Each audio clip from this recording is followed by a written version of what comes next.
But look, it is a real pleasure being here. Great to see so many friendly faces, and you're in the heart of the community that Shelley and I are a member of, so welcome. And it's really great to have Murab here too, and I'll be seeing you tomorrow morning again and for lunch as well, so you know, we're going to learn more about your family roots.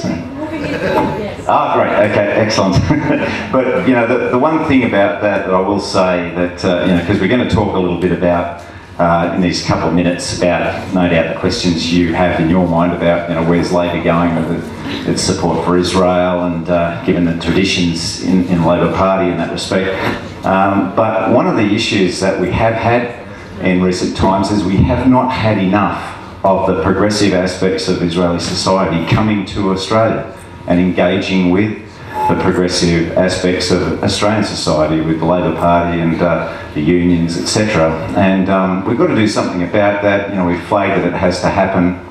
We should be getting kibbutzniks here, members of the Histadrut, you know, and the Labor Party.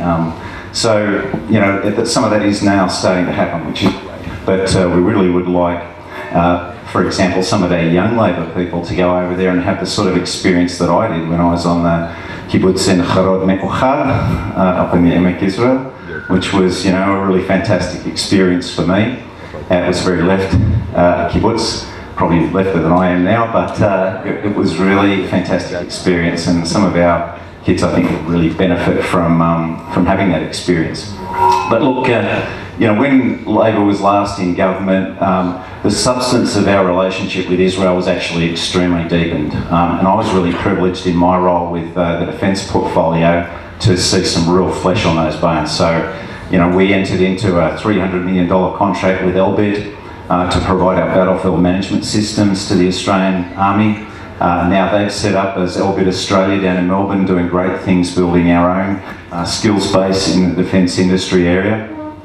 We got Raphael putting Typhoon weapon systems on all of our naval vessels. We acquired Heron UAVs for our troops in Afghanistan, which provided a quantum leap in the operational capability we had there. We got Israeli combat helmets, Israeli combat bandages. We had deeper engagement in counter-IED technology and activities. The list goes on and on in the deepening of that relationship that happened during the last Labor government. But of course, you know, you've heard a lot, no doubt, about Bob Carr and his activities, and certainly that there is real, you know, issues there for sure. And what I have to tell you though is that, you know, the depth of the feeling amongst key friends in the Labor Party is still there and still very committed. And I would say that I think the Labor caucus has actually strengthened since we were in government last, with the members of the caucus that have been coming in. And even someone like Anne Ali, who's come into the Parliament as a really proud, strong, secular Muslim woman, really resists vigorously any attempt to typecast her as being someone who's just going to be issuing carte blanche to Palestinian supporters. She very much has a very balanced approach to that. She went to Israel recently with one of those visiting groups that we have regularly, came back to us and reported in a really warm and open-minded way. So she refuses, she's very contrasuggestible. She's also very assertive as a woman and refuses to be, you know, put into a box in the way some extreme views of Islamic society would have her be. So she's, I think, been a really positive addition to our team, as well as many others. So, you know, I think you can be confident about the state of the federal caucus, Labor caucus. Of course, there have been these issues about the motions that have been floating around at the state level. And of course, I've been in the trenches with that almost every day for months and months and months now, but in the trenches with many others. So we formed the Australia-Israel Labor Dialogue Group, which is actively involved in sort of strengthening those ties with the Israeli Labor colleagues and others. And also we have in our caucus what we call a falafel faction, and that's pretty active. And we regularly caucus and talk about how to carry forward the fight. And I have to say that I believe it kind of reached its high water mark at the last state Labor conference. where you did have this push for recognition of Palestine, but I think we were able to talk to a lot of good union colleagues who we were able to educate into the realities of that situation.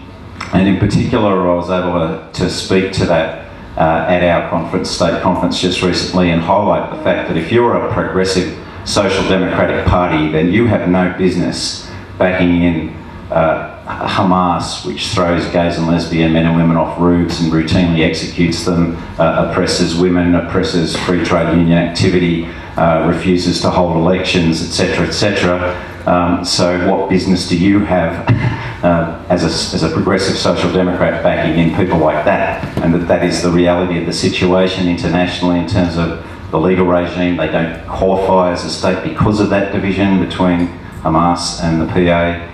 You have to not turn a blind eye to the levels of corruption that even exist within the PA itself that cripple it, and its inability to formulate cohesive policy or a position to engage with Israel to actually produce a peace agreement. So we've been using this debate as a way of moving forward in educating people into some of this substance and the practical realities of the situation. Of course, we're not necessarily in love with the Netanyahu government, and we have issues with it, and there'll be times when we will say that. But I always, in that dialogue, point out the fact that I don't believe that they're also the major impediment to peace. And when we talk about settlements, we try and educate people to understand that we're talking about largely increases within existing settlements that will be part of Israel proper in any settlement of that issue. So we do our best to use this process to keep educating people. But I will say that you shouldn't think this is some sort of one-sided battle, that it's Labor, all of this is on the Labor side. It sails under the radar a bit. There's quite a bit of this going on the Conservative side as well. So Craig Laundy, for example, a member for Reid, has said some pretty outrageous things. He's very pro-Palestinian himself, but in that space he's made out that Israel is the major cause of all the problems in the Middle East. You had Susan Lee, whose father was in MI6 during the independence struggles and got up to some interesting things during that time, and she's obviously inherited a lot of the views her father had from that period, and she chaired the Palestinian Friendship Group, but she also now advocates for recognition of Palestine. Then you're probably also aware of Tim Fisher's views on the Middle East, and of course Malcolm Fraser in recent times. So these views have to be challenged on all sides of politics. It's not just on our side that we have this fight.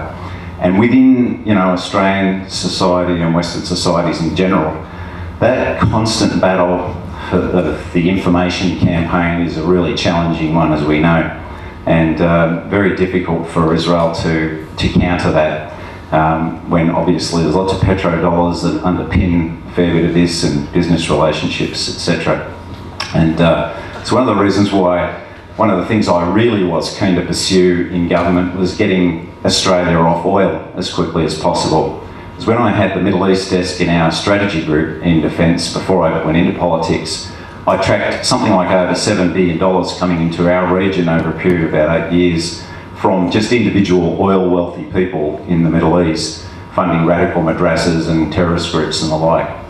So if we were able to get ourselves off oil, we could cut that off at the knees, do a lot to fix our emissions issues, and also our strategic vulnerability to being dependent on our refined oil coming across our sea lanes, etc., which are a bit, iffy at the moment, with our friends in North Korea and China, causing a little bit of tension there. So it's really in our own national security interests, our national interest, to make sure that we tackle that and kill off the funding that goes to these groups. So those are things I hope that we can carry forward more aggressively in Parliament, trying to talk to coalition colleagues in that respect.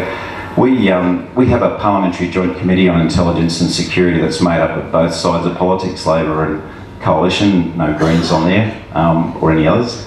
And we work really well together, and we try to come up with bipartisan positions on national security, and so we thrash out a lot of things there. And one of the things we are deeply concerned about where this issue of Israel's security overlaps with our own is the relationship between North Korea and Iran. So the progress that North Korea is making in relation to nuclear intercontinental ballistic missiles will translate into what Iran is capable of doing. Iran's first wave of ballistic missiles were actually just straight rip-offs of North Korean models, and a lot of their, they work very actively together in sharing information and technology. So North Korea is part of the equation of the threat to Israel through Iran, so it's very important that we're all pushing very hard across the spectrum of politics to deal with this North Korean threat as well. But one of the things that really pulled me up short when I had that Middle East desk was, and I wasn't able to put this out in public space at the time, but I saw a cable from our Berlin Post which reported on a 10-page letter that Ahmadinejad had written to Angela Merkel, and it was not meant for publication. But the substance of that letter was, hey, Germany, loved what you did in World War II with your Jewish problem. Obviously, you came to a good solution there. Job's not done. There's still 6 million Jews over in Israel. Would love to, get together and talk more about how we finish that off. That was the substance of this letter. So this wasn't meant to appeal to the peanut gallery for them as a political thing. This was Ahmadinejad's genuine ideological belief set and objective. So that's the risk we run with a regime like we have in Iran or we have in North Korea, where you have no democratic constraints at all on these people. So I've always said that we take, in fact, the dictum out of the Book of Ruth, that Israel's enemy is Australia's enemy, Israel's fight is our fight. And you have friends in Labor that believe that. We will always need to engage in dialogue on how we get to a better, secure, peaceful future for Israel. But your friends in Labor are there with you, shoulder to shoulder in that battle, and we're determined not to let you down. So thank you very much.